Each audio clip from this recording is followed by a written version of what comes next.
just heard from Major Burt Mississauga, who's running for the U.S. Senate against Mark Warner. He's a Republican nominee. We got a chance to catch up with him. And now I've got another great guest joining us right now is the 45th governor of the great state of Wisconsin.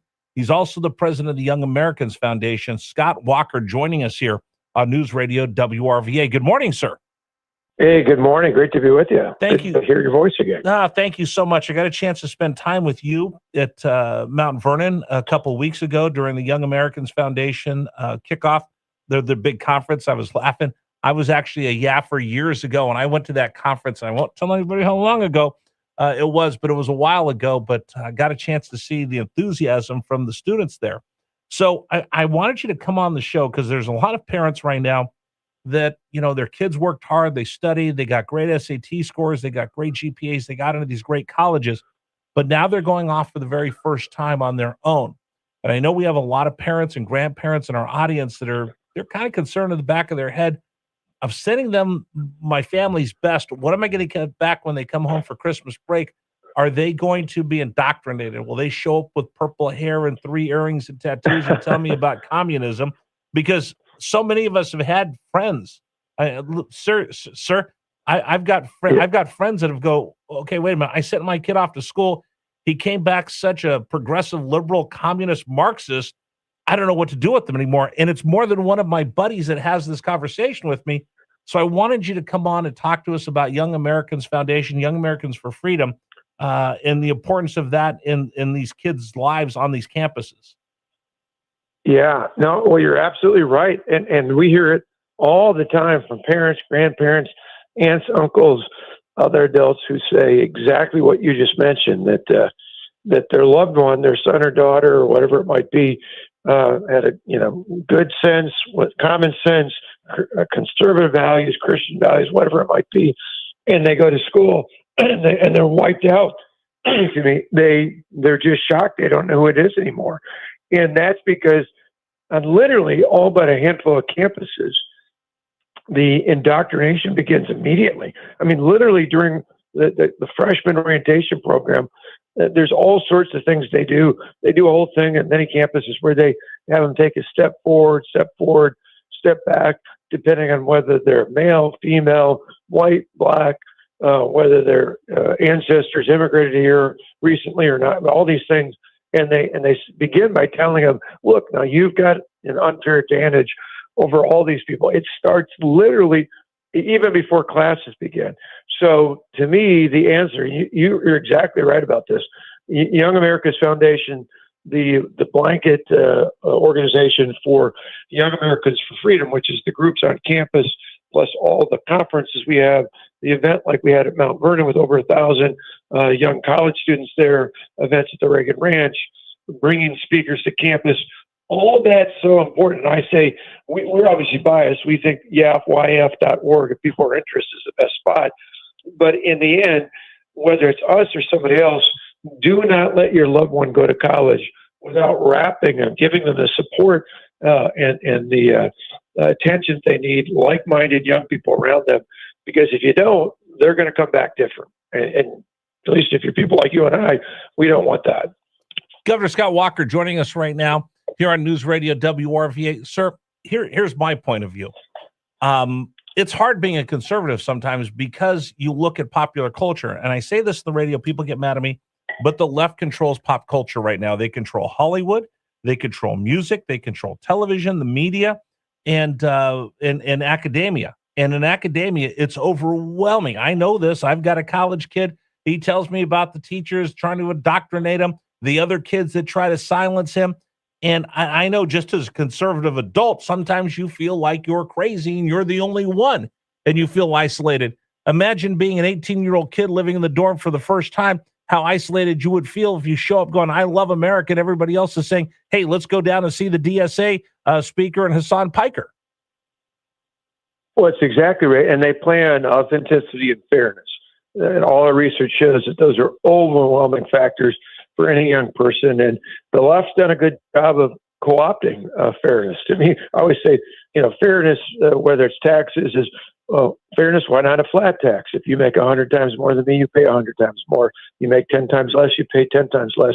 We don't play, unfortunately, that fairness game very well, but yet conservatives are the most fair in terms of just level the playing field. We want to give everyone an opportunity for freedom and prosperity. We need to make that case. When you look at other issues, like sadly, something even my kids who are a little bit older than your son who I met, who's just a fabulous young man, but my kids thankfully were just out of school before the whole gender crazy stuff started. But I always say there's another issue of fairness.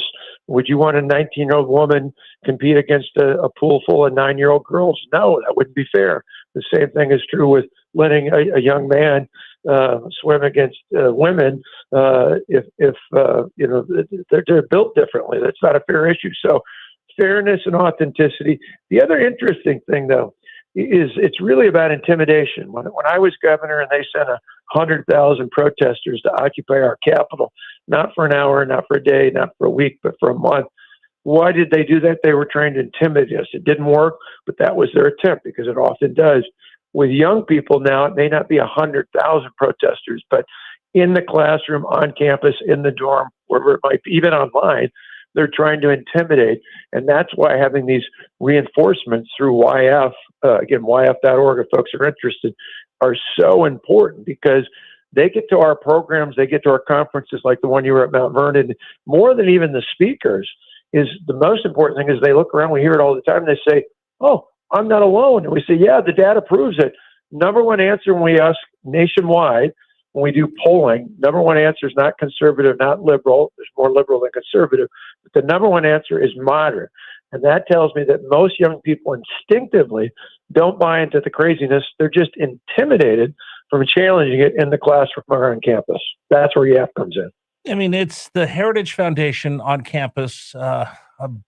I think born in the 1960s. I was a member of the 1980s. And I'll tell you this, it's the one thing that gave me the courage to speak up to some of these liberal. I had a professor that during the summers he would go down and work with the Contras, the communists down in Nicaragua, and he would challenge me in class. And one of the reasons I had the courage of my convictions to stand up then and stand up now is because of my affiliation with YAF.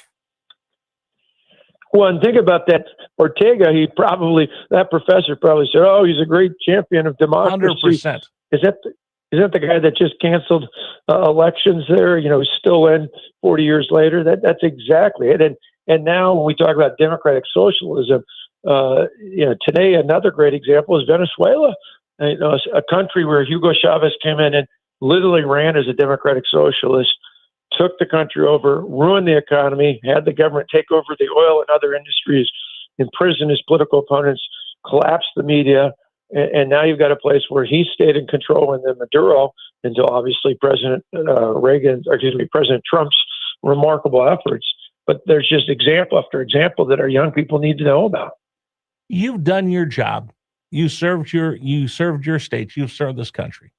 You can retire and do a lot of different things. You don't have to be in this fist fight every day for the heart and soul of these college kids that some people are trying to indoctrinate. Why do you do this? You've done your job. You've already served us. Why is this so important to you? Well, I don't want everything slipping away. Whether it's the Commonwealth of Virginia, the state of Wisconsin, or other places across this country as a whole. I love America. The reason I took on the crap I did when I was governor, the reason I went through and faced up to a recall election and did all that we did there was simple. I wanted my sons, Matt and Alex, to grow up in a state and a country at least as great as the one I grew up in. And today that's even more so true, that I want your son and all the other young men and young women coming into college, starting in the high school this fall, even now in the middle school where we run programs. I want all of that generation to have that same access to the kind of freedoms and opportunities that you and I grew up with. People forget this. I mentioned, slipped and said Reagan, but that's because when I came of age, like you did, Ronald Reagan was our president. People forget that before Ronald Reagan, in the late 1970s, when we had hostages in Iran, when we had stagflation, which was both high unemployment and high prices, there were a lot of people at the time, not just on college campuses, but elsewhere, somehow thinking that maybe Soviet-styled communism was better than American-styled capitalism. And Ronald Reagan came in and helped lead this country, helped bring our mojo back. He helped be not just patriotic again, but the hostages released. We pushed back into Soviet Union. Communism fell by the end of just after his second term. The economy took off to the largest economic boom in American history that lasted into not only past his administration, but in the Bush and even in the Clinton. Those are things that can happen again, but they don't happen under Marxist, democratic, socialist, or communist viewpoints.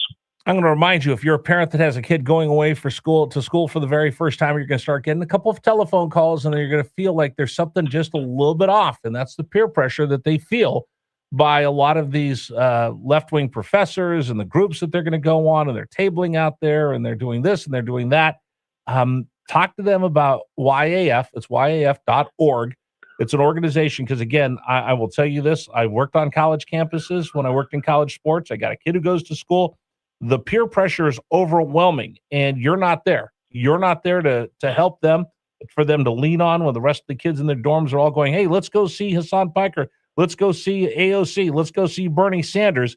And if they stand there going, I don't think so, it's really hard to stand up to that peer pressure unless you have other people that will have your back. And if you're worried about that and your kid's out there and he feels that overwhelming pressure, look up YF.org, and that's an organization. And again, it's a heritage foundation. I was a member of the 1980s. Governor Walker's doing such a great job keeping this thing going.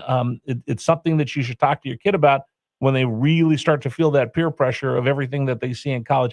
Governor, I appreciate you waking up this morning, joining me, and I hope we can get you on the program and some other members of the Young Americans Foundation. We have George Allen who joins us every Friday, but I think it's important that this is a fight for the heart and soul of this country, and it's going to begin and end with these college kids, because that's the future. That's the next generation. And right now, the left is trying everything they can to somehow pull the wool over their eyes and tell them something that's never worked before the history of mankind would somehow work here. I agree. Thanks for having me on. And one last thing I'll tell folks, if they're listening and you think, oh, these kids are too young to be in this battle. James Monroe was 18. Alexander Hamilton was 21. James Madison was 25. And Thomas Jefferson was 33 on the day they signed Jefferson's drafted document, the Declaration of Independence. So you're never too young to fight for freedom.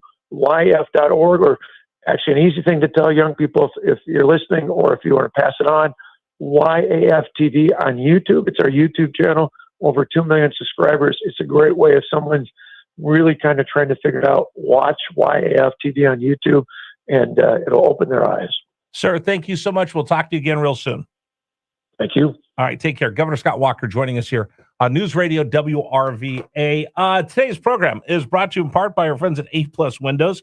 So